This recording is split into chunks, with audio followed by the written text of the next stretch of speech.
Good afternoon, everybody, and welcome to today's lunchtime discussion from the European Diabetes Forum, a not-for-profit organisation that brings together doctors, patients, nurses, academics, everybody from the stakeholder community who has an interest in tackling diabetes across Europe and also internationally. My name's Laura Shields, and I will be your moderator for the next hour and a half. We have a rather packed discussion this afternoon, so timing is going to be tight, but you will be pleased to hear that you can post your questions throughout via the Zoom Q&A button. So please do keep those coming, and we'll make sure that we put them to our panel of speakers as and when we can. Now, the focus of today's event is very much on how to better support and treat diabetes patients who have the disease now. If we were talking about prevention, that would be a whole other event in its own right, but we're going to look specifically at 3 ways in which we can better support existing patients. So the first one we're going to look at is digitalization and the role of technology in helping to manage people with diabetes, their condition.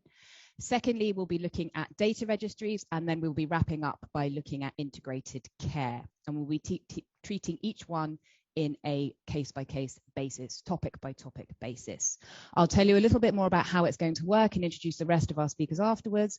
But first of all, I'd like to bring Chantal Mathieu onto the stage. She is, of course, the president of the European Diabetes Forum and a professor at the Catholic University of Leuven. So Chantal, please come and join us. Thank you very much. And it's the joy of hybrid meetings, but it's really great to be face-to-face with many colleagues here in Brussels. We can feel the buzz, but I also want to welcome all of you in your offices and at home at this launch session of the recommendations of our 3 forums, our 3 strategic forums of the European Diabetes Forum. The European Diabetes Forum is actually a non-for-profit organization where we try to answer a problem, to tackle a problem that was fed back to us by politicians, policymakers, that when it came to diabetes, we were speaking with many different voices and putting accents on different topics.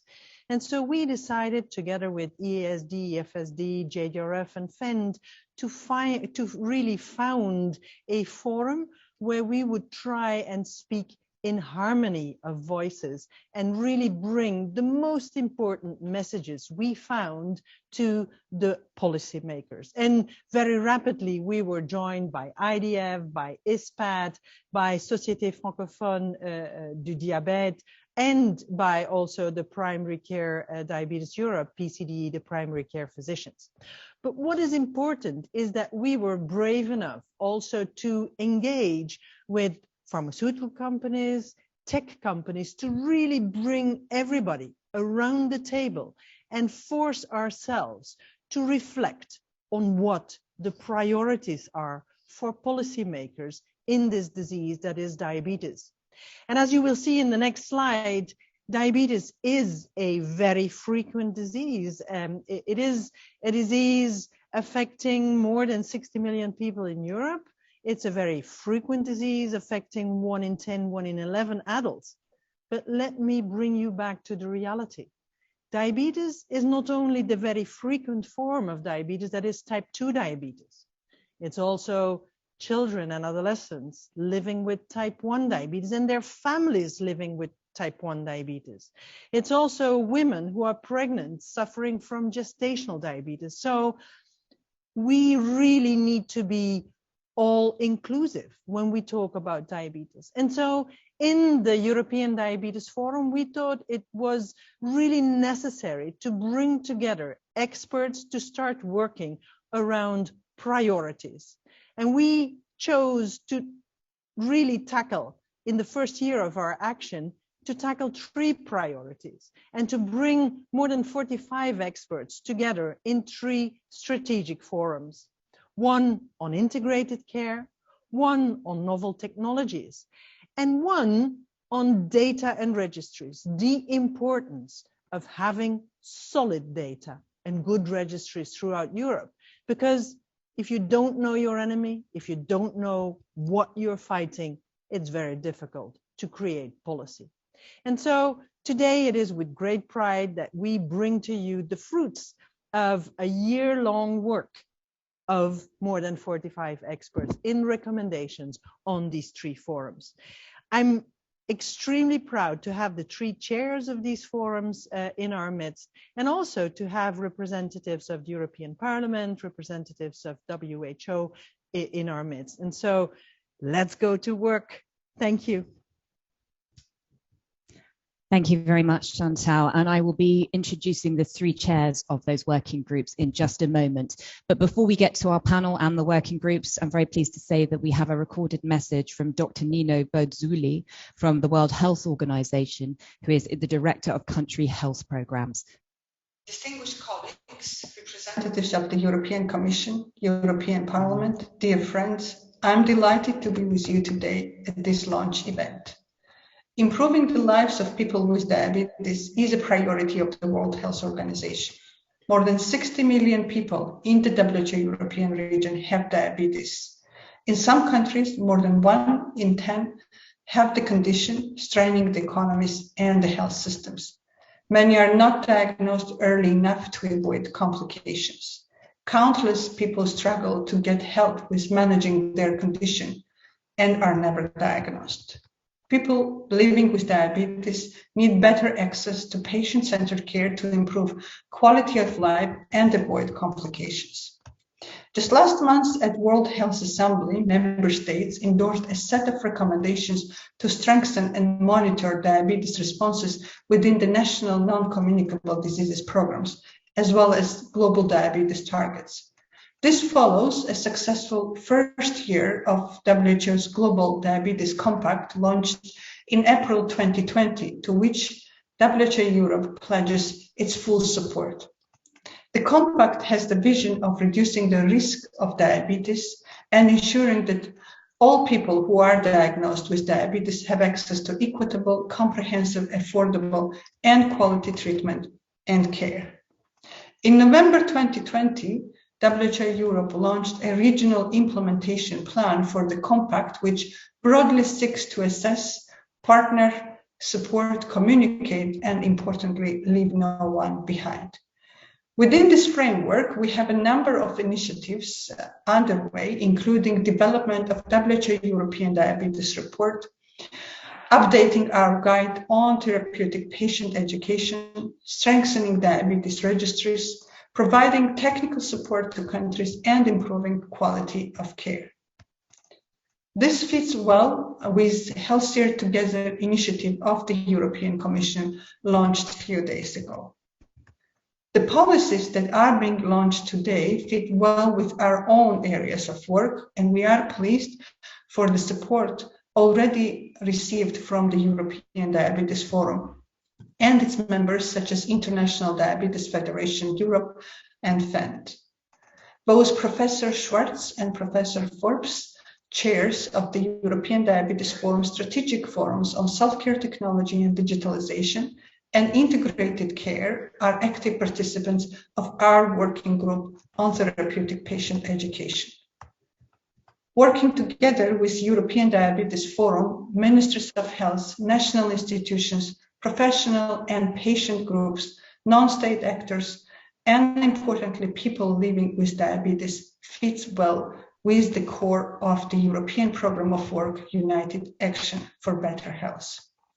We are delighted that the European Diabetes Forum is applying for the Regional Committee accreditation with WHO European Office. As part of this, we have been developing a 3-year work plan to strengthen our collaboration and work together on concrete deliverables, such as the WHO European Diabetes Report, for example. WHO Europe has a long experience in strengthening health systems to achieve better outcomes for non-communicable diseases, and it does so through its European Programme of Work and its 4 flagship initiatives on digital health, on mental health, immunization, and behavioral and cultural insights. Dear colleagues, we live in challenging times. A high proportion of people with diabetes have been hospitalized with COVID-19, and the disruption of diabetes services during the COVID-19 pandemic has continued to some extent in some countries. The direct and indirect impact of the pandemic has led progress against the health-related sustainable development goals to fall even further behind. For both universal health coverage and health determinants, the rate of progress is 1/4 or less what is needed to achieve 2030 targets. Furthermore, the crises such as armed conflict, increasing the levels of acute food insecurity, political and economic instability, and the growing impact of climate change threatens to derail the recovery from the pandemic. For many people, the fear of not getting urgently needed treatment, care, and medicine is not new.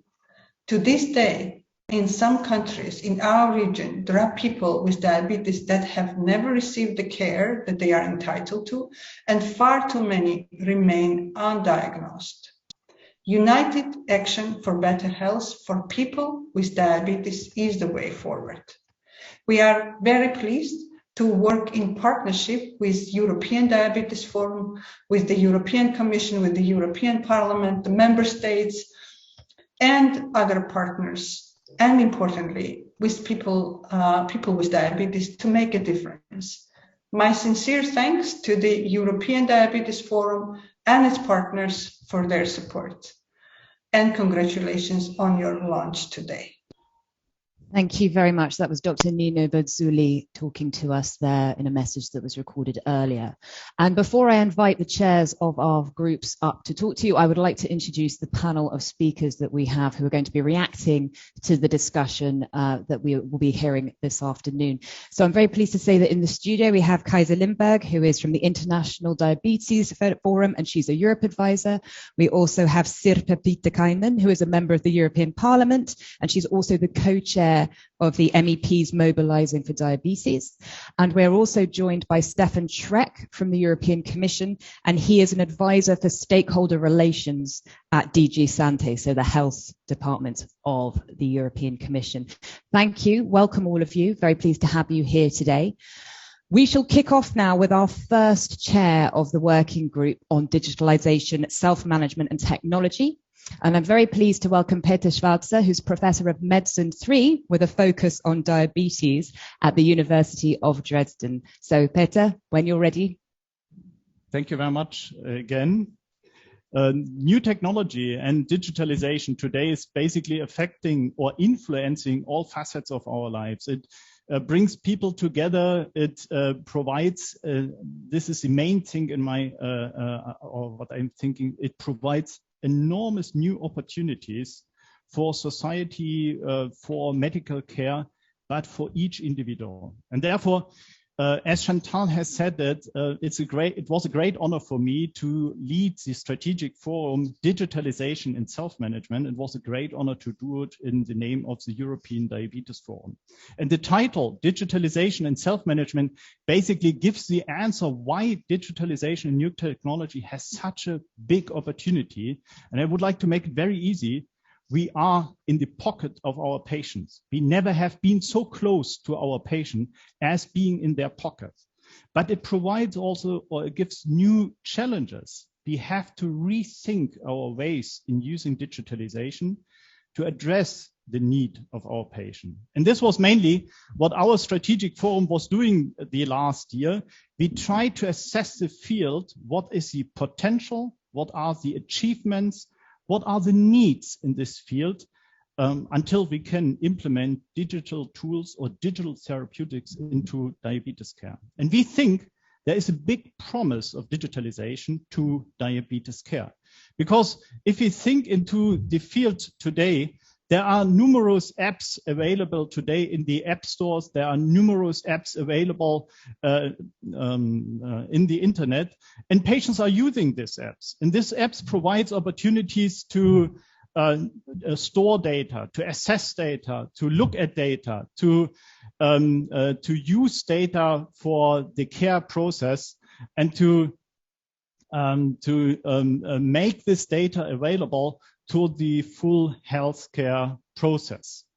And I would like to introduce the results of our working group. what we have achieved, what we have done in the strategic forum, digitalization and self-management. And our main goal, our main idea in this field was we have to address the need of our patient. Digitalization is not about providing new opportunities for physicians. It's not about providing new ways to store data. It is a big chance to use digitalization to address the need of our patients. And this means, first, we have to address the development of digital tools. And if you look, what is the main thing in developing digital tools for our patient? We have to address the need. And this means patient and patient community has to be involved into the development of digital tools. That means we have to address needs like safety and data safety for our patient, that using digital tools is a safe endeavor for our patient. And we also have to address interoperability. Imagine the patient is using an app and now he decides he wants to use another digital tools. He should be able to use the data stored in one app also to move it into another digital application. But there's a second aspect we would like to address. And the second aspect is, what are best practice examples and how to make apps accessible to our patient? And if we think about accessibility of digital tools, we have to address different challenges. And one is, what are requirements for access of digital tools? How is the patient getting this? Is it a prescription of a digital tool, or how is getting the patient access? What is the quality of a digital tool? So this means, what are licensing processes of digital tools in the healthcare arena, and also addressing reimbursement aspects. So in Germany, we have a very fast ongoing example of a very standardized process of licensing digital tools. And this leads ultimately to reimbursement. How is it in the different countries? How can we look for best practice examples and scale them up in other countries as well? And there was a third branch of what we was addressing, and this is the digital diabetes ecosystem. And this is part of our healthcare ecosystem. The best app has no value if it's not used, if it's not prescribed. So what can we enable that healthcare providers use these digital tools and prescribe it to the patient? What is the requirement of healthcare providers in using these tools, and how can digital applications become part of healthcare pathways? What is also the need in those healthcare pathways, ultimately leading, how can we include digital recommendations into our guidelines? This was a very fast move through the work of several months we have done. But the key importance is, we are in the pocket of our patient. We never had such a good opportunity to be so close to our patient. And we are very, very confident that digitalization and new technology provides a bright opportunity to reach our patient, to support our patient, and to enhance self-management of our diabetes patient. And with this, thank you very much for having the opportunity to lead this forum. Now we want to act to bring this into place. Thank you very much. Thank you very much. And Peter will come and join us with a chair on the panel. So, right, lots to discuss. Don't forget, if you're in the audience, you can post your questions in the Zoom Q&A button at any point, and we'll be putting them to the speakers as we go through. But Sirpa, I'd like to start with you, if I may, because I saw you nodding vigorously when Peter talked about the importance of bringing patients into the development of the apps process. Perhaps you could talk a little bit about that, but also why self-management is so important for diabetes patients. Well, I think that the self-management is important almost in all of the cases and patients.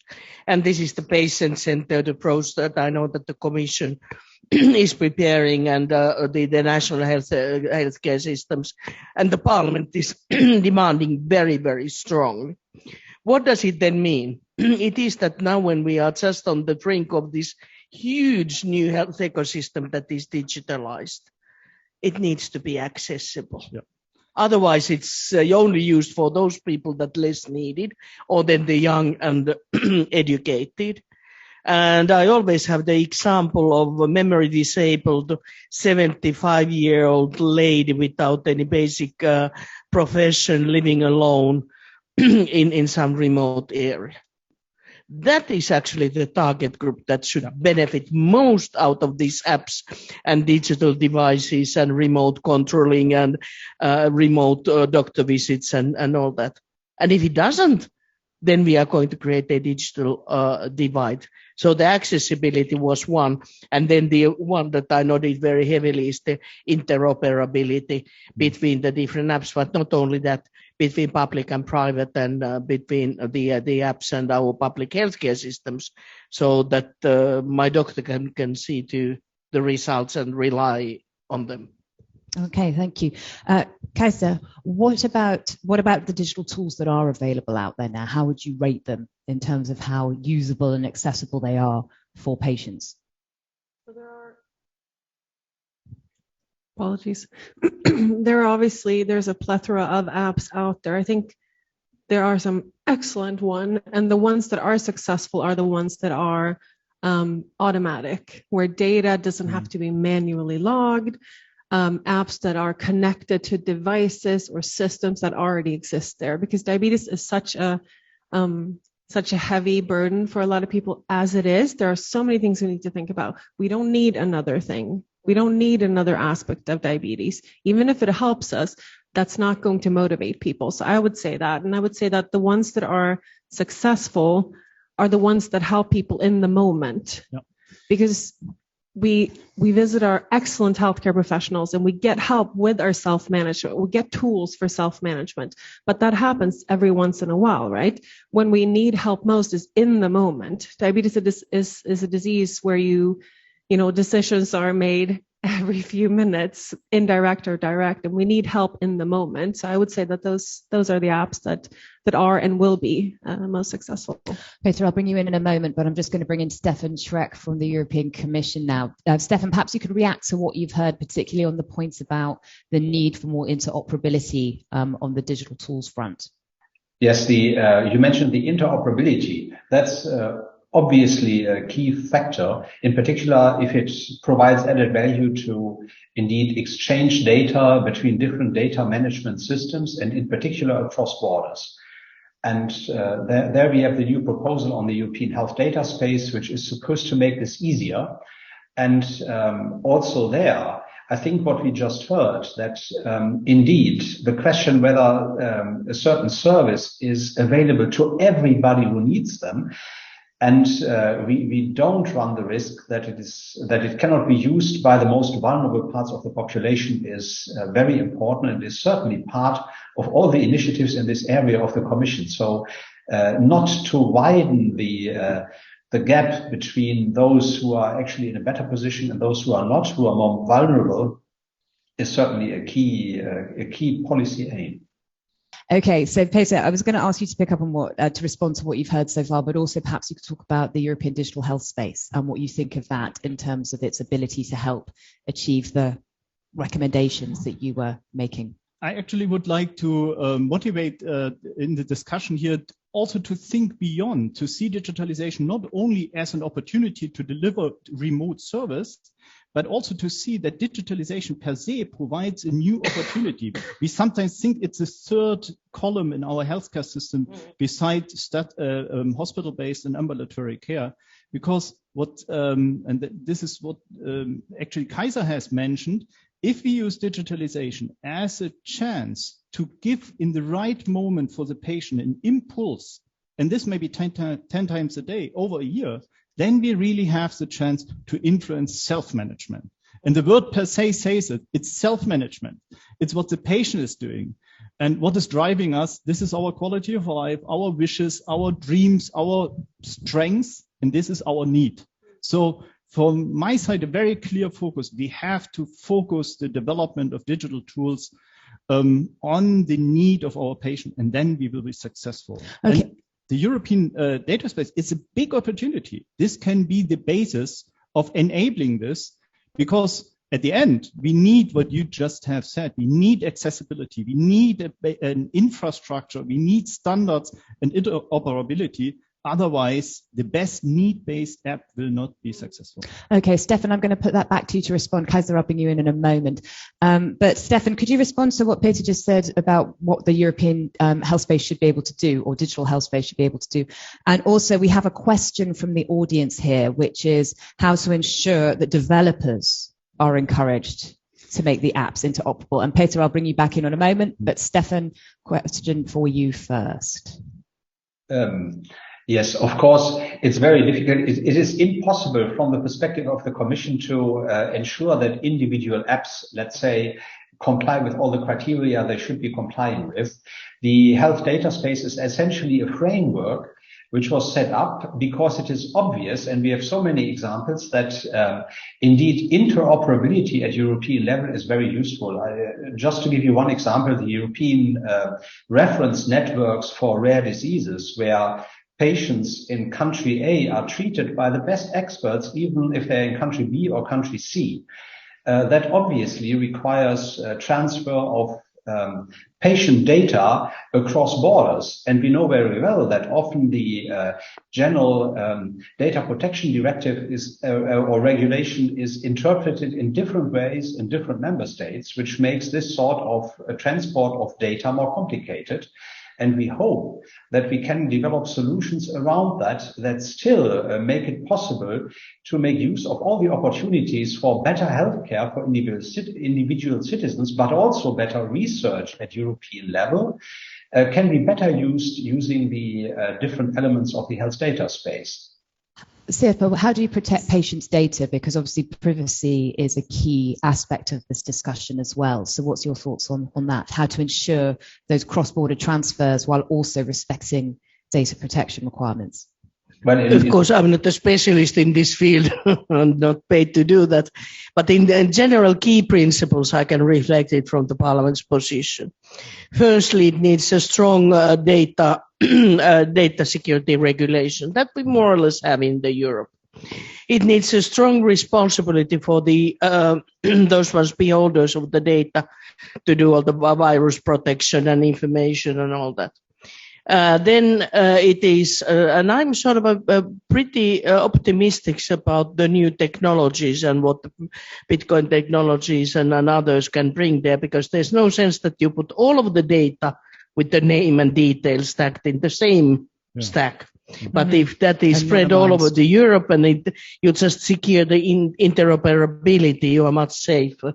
And then I could see there are two different tracks. The one track is the personal data to know what is my name and my diseases and how many cats do I have at home and what do I eat and what are my blood sugar levels. And the another one is that then when the data is anonymous, I think that it should be collected if you can't sort of back it off anymore on the individual person, because it would be very useful to know for the research what does it impact, if anything, what I shop and eat and whether I go to gym and have cats or dogs. And you never know what you know, you don't know before you get it. And with the AI and all that, I see tremendous possibilities for the data space for the benefit of people.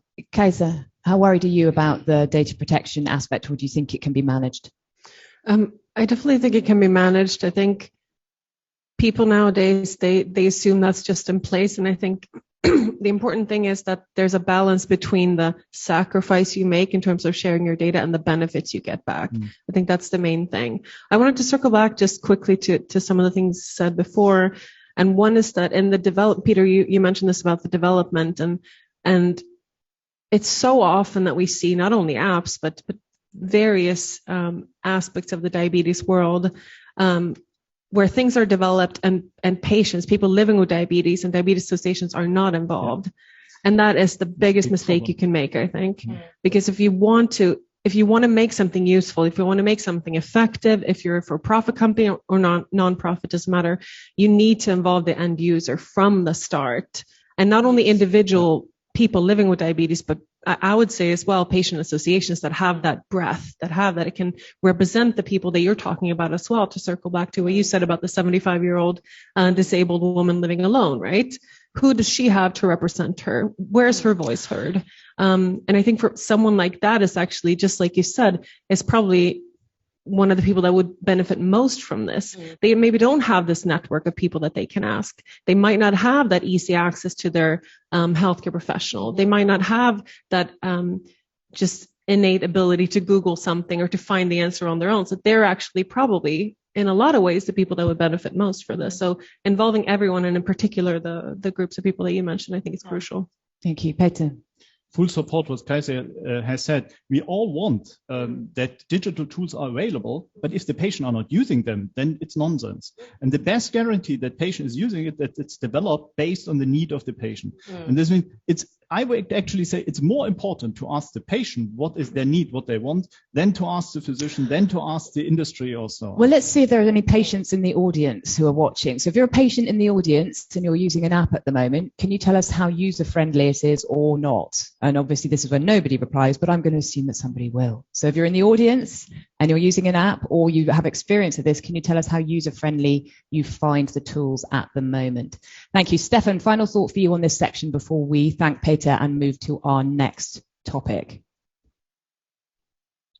Yes, as a final thought, indeed, it is clear that actually the digital tools, of course, need to be designed in such a way that the patients like to use them. And there is indeed the risk that they will widen the gap, but on the other hand, they are also an enormous opportunity to make the gap narrower.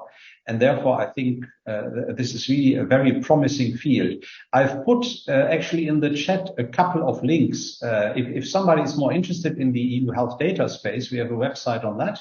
And there's also a joint action, which is a project among member states, which prepares the implementation of the European health data space, which is called TEDAS. So for everybody interested in more information about this, that's where the links are.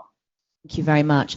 And that brings us to the end of our first section. So thank you very much, Peter, for walking us through all the key recommendations around digitalization. Our panel is staying with us, and I would like to very much welcome Robert Heine, who is the Vice President of Medical Affairs at Eli Lilly, and he is the chair of the sub-working group on patient registries and data registries. And Robert, when you're ready. Thank you so much. And now it's the microphone on.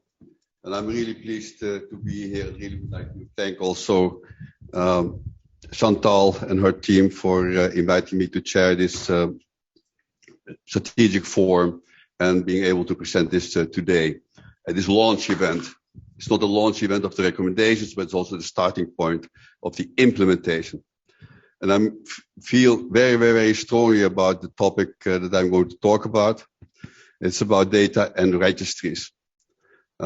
Imagine driving on a highway blindfolded. That's what we are doing today. Data and registries really provide us the opportunity to really see and follow the trajectory of the quality of diabetes care. So that's the bottom line, and that's why I feel passionate about it.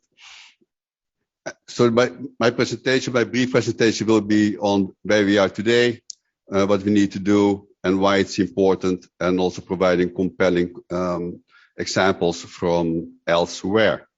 Where are we today in Europe? This map presents the data registries that are available today. It's almost reassuring if you look at just at the high level. But there are only a few countries, a handful of countries, where there is a population-based data registry.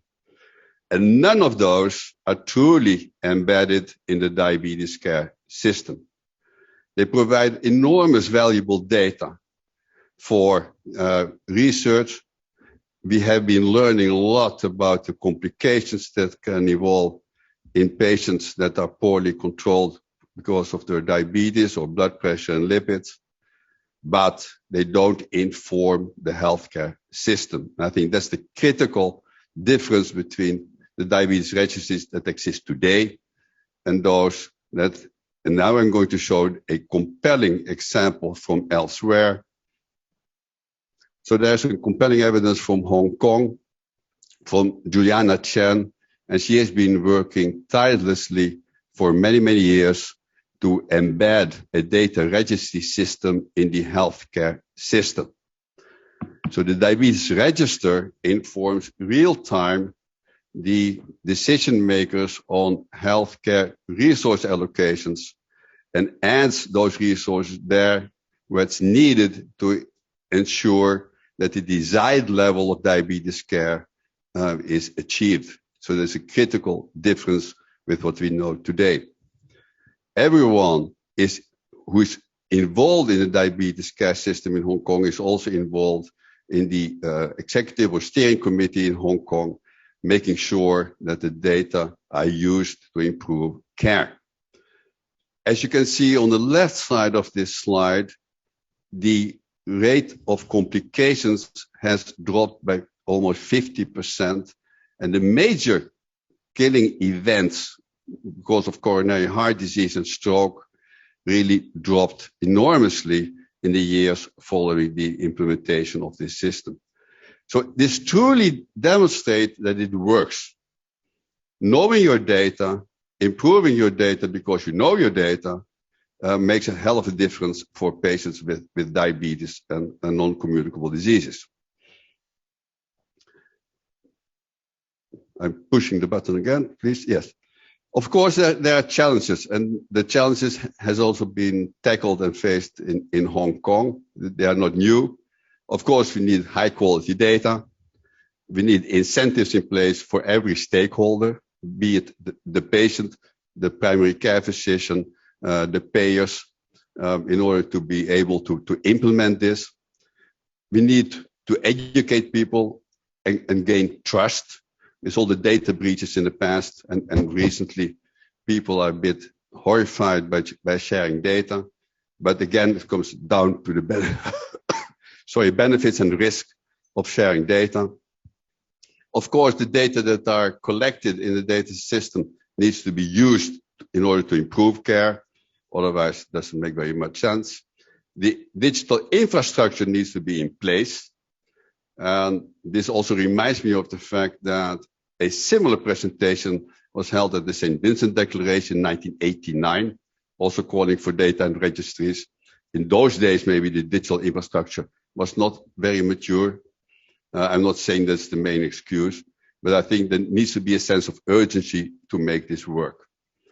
Of course, there are a lot of regulatory aspects to it that we need to address. Of course, it needs to be compliant to all the privacy and all the legal limitations. Real-time data, I think that's critical. You need to know where you are today and not where you were last year. And there needs to be a political will. And the political will just means that we all need to feel this sense of urgency. Do we truly care enough today in order to do something about it?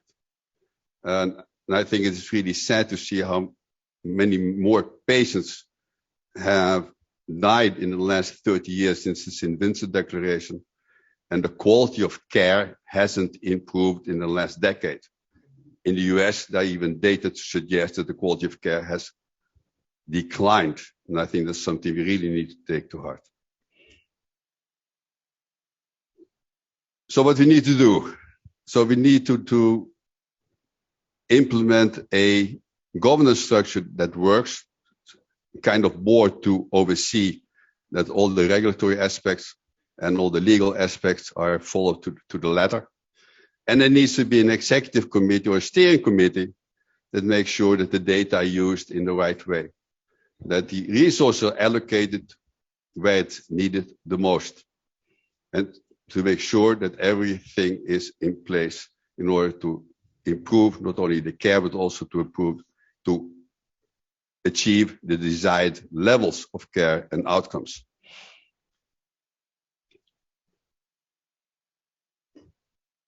There's something with the, okay.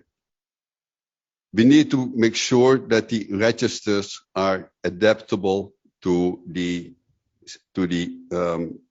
novel systems. We need to make sure that the registries can talk with each other, and we need to make sure that they are also future-proof. So it makes no sense to make something today that doesn't work tomorrow. I think that's one of the major issues that we need to address. One thing that may work is to establish a kind of European forum where the data registries are discussed, where lessons are learned from each other's registries, and that we need to advance it not only scientifically but also practically and from an implementation perspective. The implementation strategies need to be focused on the education of the people. We need to communicate about this as we do today, but in a broader forum as well. If we really want to make it adaptable to the future, we need to make sure that all the patients included in the registries are having a unique identifier, like a social security number. But I already was on the next slide. I think we are jumping a bit back and forth here. We need to make sure that we gain the trust, that we communicate, and that we create, and I think this is the most important part, a sense of urgency. As I mentioned, 30 years ago, we were talking the same issues at the St. Vincent Declaration.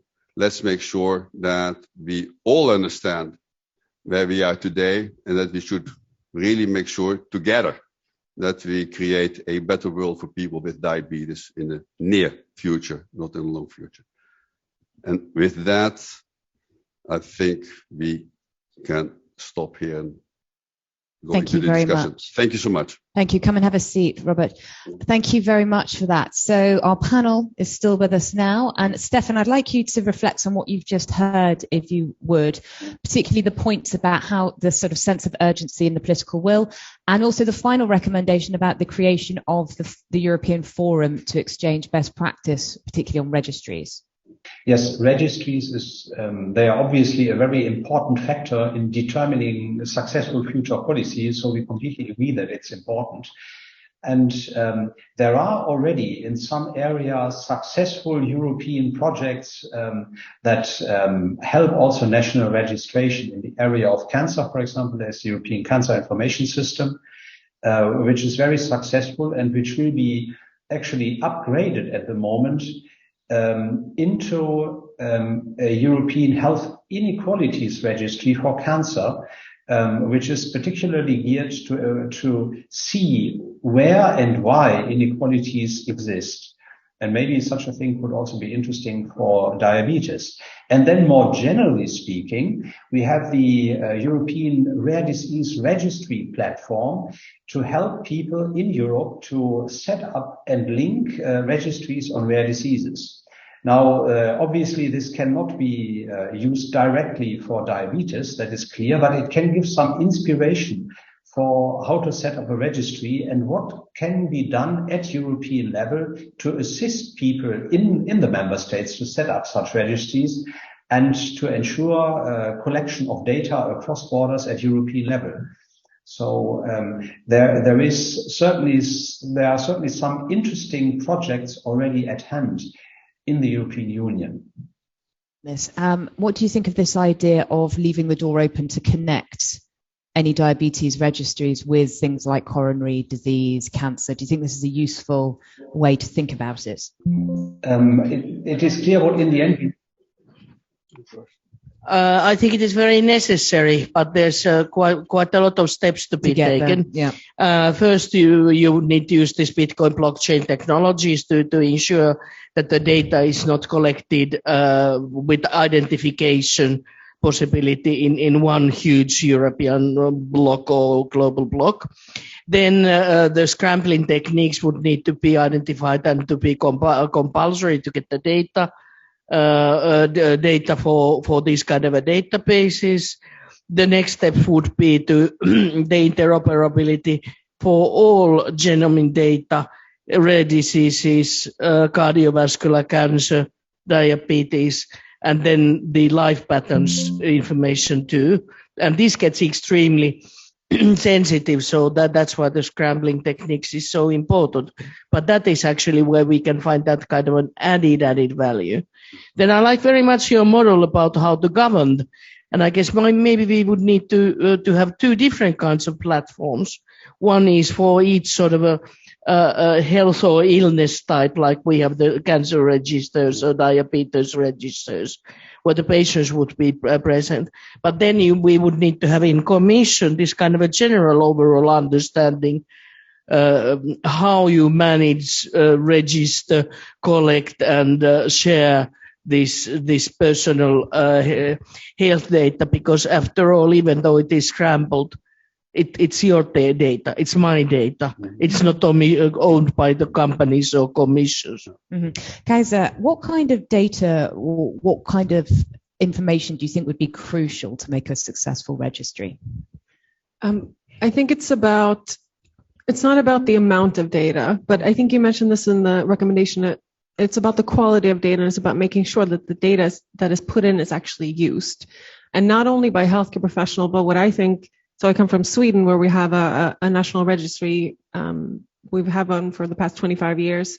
One of the best things about that is that the data is publicly available. Mm-hmm. So not only can other clinics go in and see how they're doing in comparison to their friends, their colleagues, but also patient associations can use them. I know when I was previously I worked with the Diabetes Association in Sweden. We used that tremendously in our advocacy efforts. It was a wonderful tool to be able to have data, to have evidence-based advocacy, and for patients as well, to be able to see not only how I am doing in comparison, but how is my clinic doing. And I think that's important. Depending on how your healthcare system is set up, it's an important tool for patients to be able to say, you know what, my clinic is not performing well enough. I have the right to switch provider. I have the right to go to someone else because I want the care that I deserve, that I need. So I think it's about the way that the data is used. But then, of course, you know this better than I do, but we need the basics, obviously, like HbA1c and lipids and the type of treatments that's used. So, Robert, what would be the core building blocks?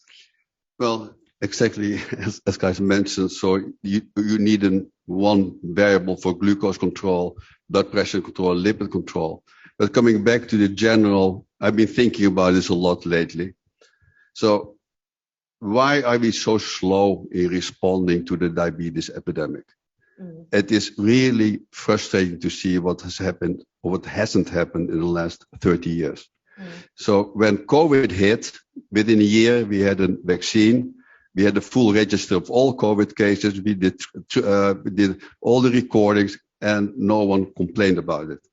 And the number of people dying of COVID in Europe is equal to all the people dying of diabetes annually.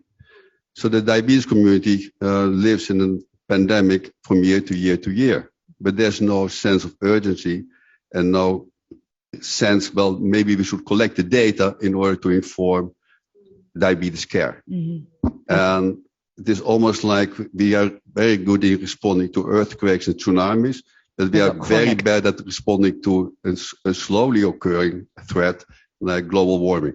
So we need to realize and to analyze why we are so slow in responding to this urgency. Mm-hmm. So this is my call to action. Thank you. Stefan, we have a question for you from the audience. What learnings can be applied from the Commission's cancer beating plan to upgrade care for people living with diabetes in all member states today? Yeah, I would say the first that comes to my mind there is the idea of comprehensive care. So all the aspects that are relevant for patients need to be looked at together in a coherent way. And then we always have to see if there are links to other diseases or other health determinants which are also relevant for diabetes. So we need to look at all the non-communicable diseases in a coherent way, and we have to treat them coherently. And we should have, like we have now with the Healthier Together initiative, an approach that actually covers everything that is relevant from the perspective of the patient and of the healthcare systems in one go. That's actually the most important lesson to learn from the cancer plan, I would say. One thing I would also like to mention here is what we learned is that it was very useful to have both the cancer plan and the cancer mission, which are the research actions to have more knowledge about cancer, managed in a coherent way. That was also a new element of the cancer plan, which I would say would also have value for non-communicable diseases in general and diabetes specifically, because one challenge is always that even if a lot of research is financed, there's always a problem with implementation. And it would be very important that patients, as soon as possible, can actually benefit from new knowledge about diabetes. Sip, I'd like you to pick up on that if you would. Do you think the non-communicable diseases strategy is enough, or do you think we need a specific diabetes plan in Europe? And is that the way we'd get the registries? Well, I think that we need both, because the diabetes is this kind of a root causes for many others, and that needs to be reflected. I know we are not talking it today, but for example, for our regulation, what kind of a foods or sugars or trans fats or whatever can be stuffed in our shops and eaten to 3-year-old kids and then wonder where you are. But it's a part of the story. But then I was even thinking further that we should have this kind of a diabetes plus NCD strategies on member state level. And should this be reflected in medical training also? Should we have NCD doctors or this kind of a scholarship on that track? I know that there are studies and people making the expertise, but as a broad educational track to guarantee ensure adequate levels of knowledge in all of our member states. Yeah. Thank you.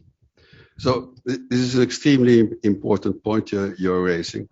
One of the threats and one of the reasons we are making less progress is that we are still thinking in silos. You have the heart people, the cardiologists, speaking about cardiovascular disease, ignoring diabetes. Actually, a few weeks ago, I attended the World Heart Federation meeting. I was the only diabetologist, which really tells you that there is some silo thinking. We need to be more closely working together and develop guidelines and recommendations together.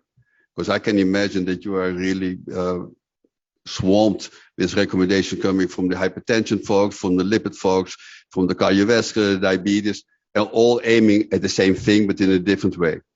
And it's very confusing, and it will only retard and really making it very difficult to create any progress.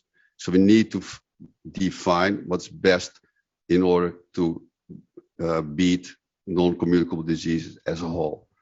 Very briefly, and this is confusing for politicians, but even for the patients, because you can't make the same person to run for a diabetes forum as specialist, and then to cardiovascular, and then to some other lipid forum, and then whatever that would be, and not having this kind of a patient-centered approach of what to do and where to start. I fully agree with that.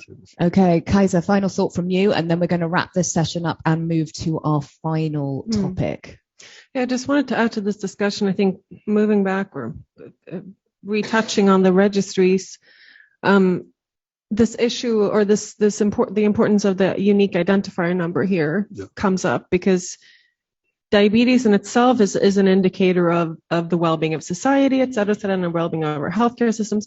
But using unique identifying numbers and trying to coordinate those with the ones in the heart registries and the cancer registries, that's when we really can see amazing results and to really get a measure of how we're doing as a society. So, and then if I can add one thing again, on putting on my patient hat here.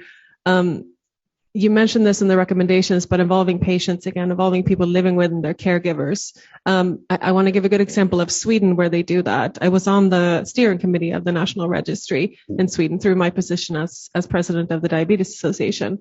I think that's a great way to go. That's a good model. And what you mentioned with the two different setups, the two different governance models, I think having patients and caregivers involved in the actual core of the registry, I think is crucial. Thank you very much. Thank you. Okay, and that was actually a very nice segue into our final topic when we talk about breaking down the silos, because our last topic is going to be integrated care. So thank you very much, Robert. My pleasure. And Thanks so much. thank you. And I'm very pleased to welcome Angus Forbes, who is the chair of our final working group topic, so integrated care. And he is the Professor of Diabetes Nursing and the Federation of European Nurses in Diabetes chair. So thank you very much, Angus. Thank you very much for that kind introduction. And it's really good to be here to be sharing the work that we've done in our committee on integrated care. Now, I'm last in the three, so I don't know if it makes me the graveyard shift or top of the bill. I'll leave you to make your minds up with it. And I can feel a collective sense of yawning when anybody mentions the word integration. It is one of those ubiquitous terms that if you read any document, we need everything to be integrated.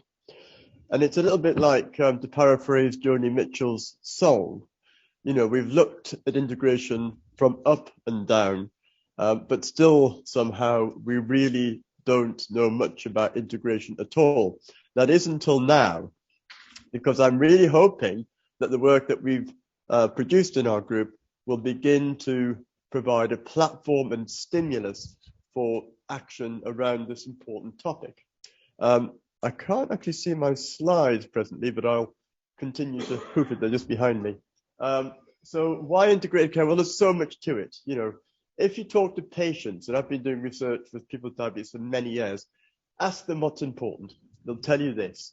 It is to have continuity and engagement with the people that are looking after them, such that they don't have to keep telling their story every single time they go to the clinic, such that what they're doing in those clinics makes sense to them as human beings, and that they can take that back into their lives. So it's integrating in the world of the patient. But it's also very much about wider sets of integrations. And it's not now a question of, should we do this or not? It's that we must do it. It's essential. The economics of diabetes will tip us over unless we begin to, synergize the resources that we've got and make our healthcare systems much more interwoven and working together in a way which focuses on the need of the patient, rather than the need of the organization and the bureaucracies that surround them. Also the important issues of health inequalities around diabetes. There are massive disparities between different groups of people living with diabetes who are then not able to access the care and will develop complications younger that are a bit more preventable. And the other important thing to mention in that inequalities is that each country is different. So whatever we say about integration or any aspect of diabetes care, we have to recognize the plurality of the health, economic and care environment in different countries and the level of resources that are available to them across Europe. So these are some of the important aspects, I think, that set the context for the integration. Next slide.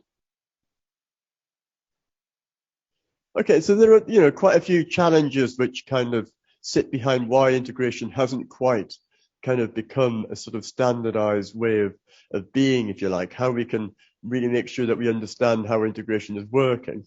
There's lots of disincentives. It's different groups of people are paid or remunerated in different ways to deliver different aspects of care. The workforce is changing, and there are challenges in how we actually engage the workforce in providing care that is sort of integrated.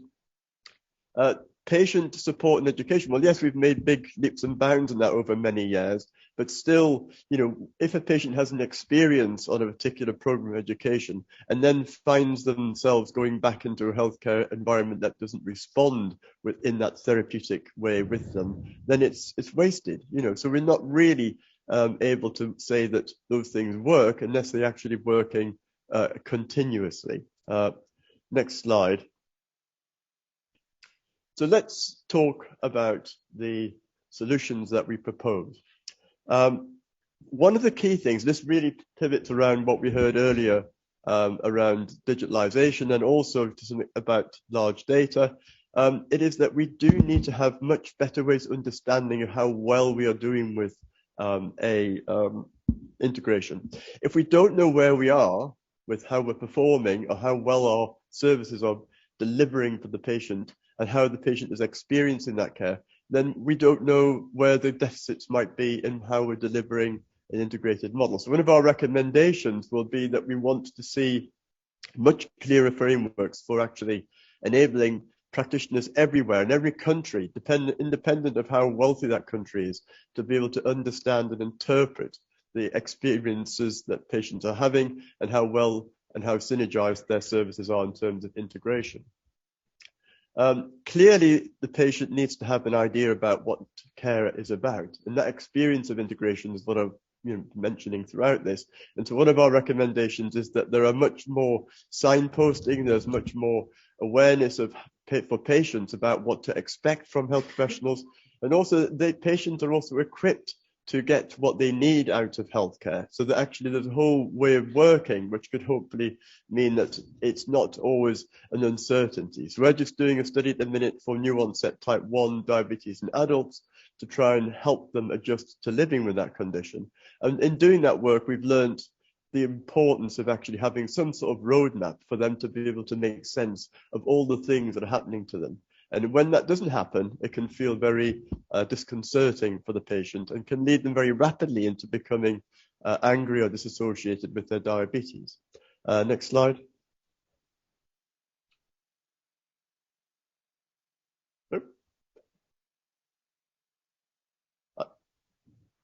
Got stuck. Anyway, I can guess, I know what the topics are. So education.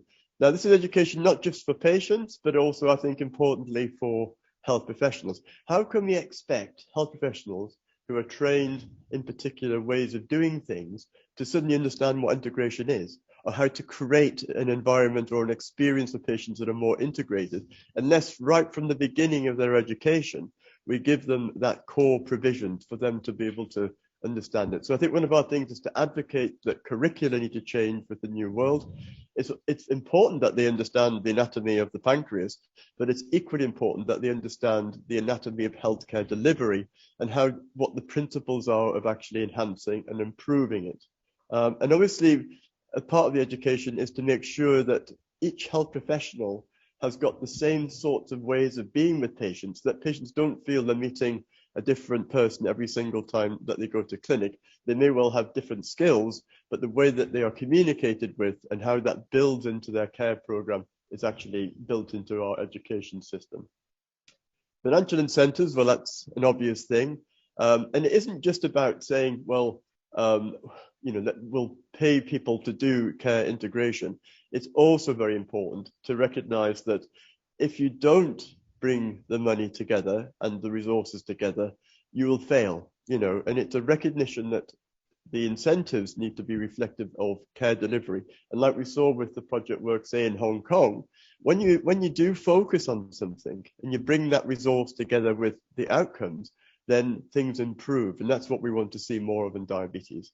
And then the sort of final part is how, the implementation part really. Well, this is everybody's responsibility. So we need to be thinking about how do we actually learn better how to do integration. There are some great examples out there, but they often sit in small spaces and they're not universally adopted. We obviously need to involve and continue to involve the wider community and put patients in a design space for their own care experiences. I can't still yet understand why we don't mandate that patients are actually driving care organization and delivery, and why it's still left to people like me or the managers or whoever else it might be. It should be co-designed, because if you do that, we know a bit like the apps, a bit like everything else, that it is more likely to be receptive to those populations. So that's in a nutshell what we've been doing. Hopefully it's setting the wheels in motion now and got you all enthusiastic for looking at integration and taking it forward. And I hope that the EU Commission and the World Health Organization really tap into that, because I think these are where some of the solutions lie to improving the outcomes for people living with diabetes. Thank you. Thank you very much, Angus, and do come and join us on the panel if you would. So, Stefan, I'm going to put this question straight over to you, which is, how do you see the role of the EU in supporting member states to develop a more integrated approach to treatment? Yes. First to say that, of course, integration is really very important. Basically, the problem starts already with defining what it is. But essentially it is it is to provide the patient with what he needs when he needs it without him having to organize a search for it. And let's say what we can do at European level is to help with implementation, because implementation is really key. While it is for member states who are running their health systems to define the objectives and priorities, if they want to establish an integrated care system, then we might be able to help them with how to actually achieve it, using the established process we have now to exchange best practices. I've shared with you the best practice portal actually in the chat a bit earlier. If there are best practices, everybody is invited to give us best practices on integrated care in the area of diabetes. And what we can do then is we can present this to member states. We can help interested member states with applying the best practices which work on integration, and do that as a group of different member states with the same sort of problem. And that is something which is very much appreciated by member states and also by all stakeholders, because we also ensure that the patients are appropriately involved in this process, also at European level, which is of course also necessary. And in this respect, I would also like to mention that under the 2022 work plan of the EU for Health program, there will be a new joint action which will focus on cardiovascular diseases and diabetes. And a key element of that joint action will also be the implementation of best practices, including for integrated care. And so there's an opportunity for everybody now.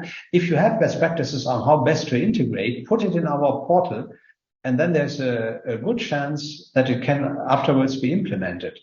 And this is essentially how we can help. We can help member states learning from each other with the help of patients at European level. Respecting fully the responsibility for member states for their health systems, but still providing practical help for the implementation. Well, I'm a bit more skeptical about the member state, and I'm very frank and bold here, because I think that the people go first and member state second, and the member state do not own the patients or the people. And this is some big fight that we did on the EU for Health program partially, and we are trying to do in the care strategy that we are waiting from the Commission also. But here it is the same. If you have a good system, and you would need to put a good system in place, it can't be on the hands of the member states just because of the subsidiarity that we can't afford, we do not want, we don't prioritize universal care for all, we leave our citizens as second-hand class. And I think that the whole Parliament feels very, very strongly about that. Then the second point that links to this presentation, I got really excited about the term, is care design. And maybe Commission could finance some of that kind of initiatives, I don't know what they could concretely be, where you really sort of design together with the patients what is good care. And this is the first time I actually heard that term, and that describes very well with what needs to happen on the care, and who designs and decides and sort of formulates what is good and bad care. And then when we come to the integrated part and the role of patient organizations, that I think that should be legally guaranteed, because you referred to that kind of a uneducated, disabled, elderly lady that is not an imaginary figure in Europe. Who is speaking for her? And the patient organizations are very good on this and being part on this care design thinking. Kaiser. Yeah, no, I keep thinking, as people living with diabetes and caregivers, we're very much project managers in our own life with our condition, right? And then on top of that, having to be a project manager within the healthcare system is a lot. And that's the point of integrated healthcare, I think, to take away that role from us. We have so many other roles that we play, but to not have to navigate the healthcare system as a product manager, to have it be centered around our needs, which will hopefully also help, everyone else involved, every other stakeholder. And I think the important thing is to replace. People want to be involved. People want to co-design, but it's to replace the role of project manager with the role of experts on our own disease, because that is what we are, right? We have different expertise from the other stakeholders involved, but we are experts at our own disease. And to acknowledge that expertise and to see the value of that expertise in co-designing healthcare, I think that would be wonderful to see. Angus, thank you. You can obviously reflect on everything that you've heard so far, but also we have a question from the audience which asks about the importance of providing interdisciplinary training for healthcare providers. Yeah, tackle that one first. How can you deliver integrated care if you don't have integrated training? I think that is crucial. And sadly, it's still not as common as it should be. I think in the diabetes sphere, we're better at it to some extent, but probably we need to make sure that, say, for example, communication skills and the core ethos of what you're trying to achieve for patients is actually joined up to within the continuing professional education and development. And I would also argue even earlier on in people's careers, it's a good exposure to learn that, if you have that connectivity, it's more likely to click. And diabetes doesn't work from one professional. It is a multidisciplinary endeavor.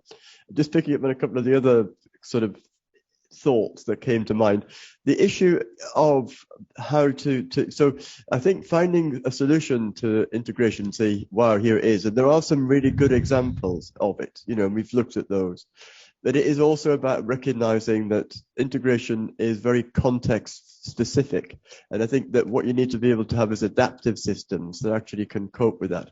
But for that to work, then you need to emphasize the organizational analytics such that they actually understand what they're doing, what they're looking at. Integration is such a nebulous and somewhat invisible construct. You need to make it visible, and you need then the training of the health professionals and others around the organization of care to understand what integration looks like and how it might benefit the population of patients. Stefan, would you like to pick up on that? Yes, that's actually better training for healthcare professionals in a more general way is also part of the Healthier Together initiative and of the European Beating Cancer Plan. And it's quite obvious that, let's say, insofar as you integrate, you also need to integrate the knowledge of the healthcare professionals which are actually working on the same patient. And this is indeed something where there could be a contribution at European level, no doubt. If we had a more joined up, more integrated approach to not just diabetes treatment, but also other kinds of treatment, how do you see that affecting the sustainability of healthcare systems that are already feeling the strain? I think it's the main thing that I see is that it would help improve outcomes, really. It's something as simple as integrating diabetes with the rest of the endocrine conditions, right? A lot of people, especially with type 1, they live with several conditions that impact each other.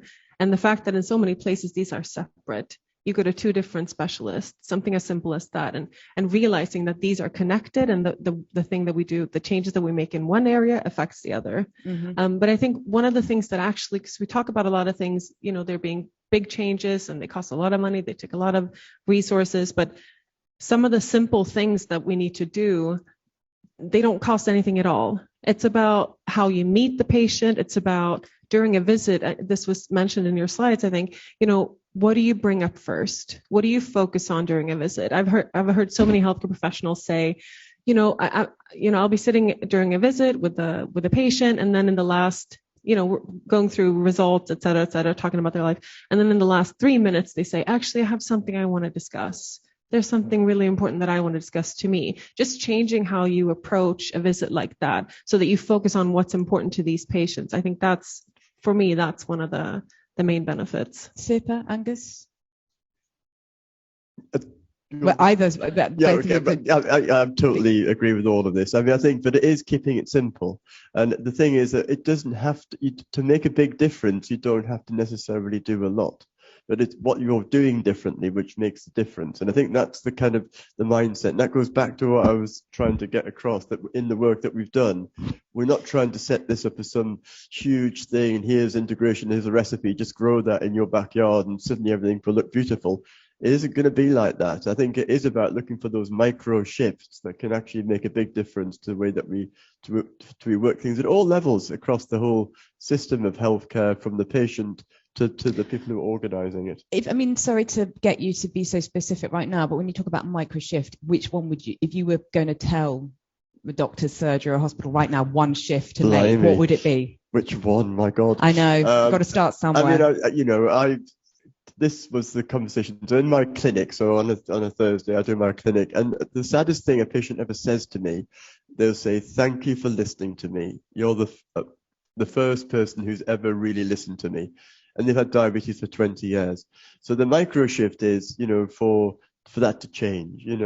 For us to work in partnership with patients, let them be in control of as much of the process as we possibly can. But bearing in mind that there are many patients who are missing off the radar. These are people who, young people in lower income backgrounds, often from different ethnic communities. I've had one patient die last year, another patient who's 32 and he's in waiting for a kidney transplant on hemodialysis. That shouldn't happen, and yet it still does. And the reason is that we just aren't able to do that sort of view, which is why I think the analytics is the other part, which I think is important, to know where you're failing so that you could improve it. Okay. I know you wanted to say something briefly, and then I'm going to bring Sirpa in. Yeah, apologies.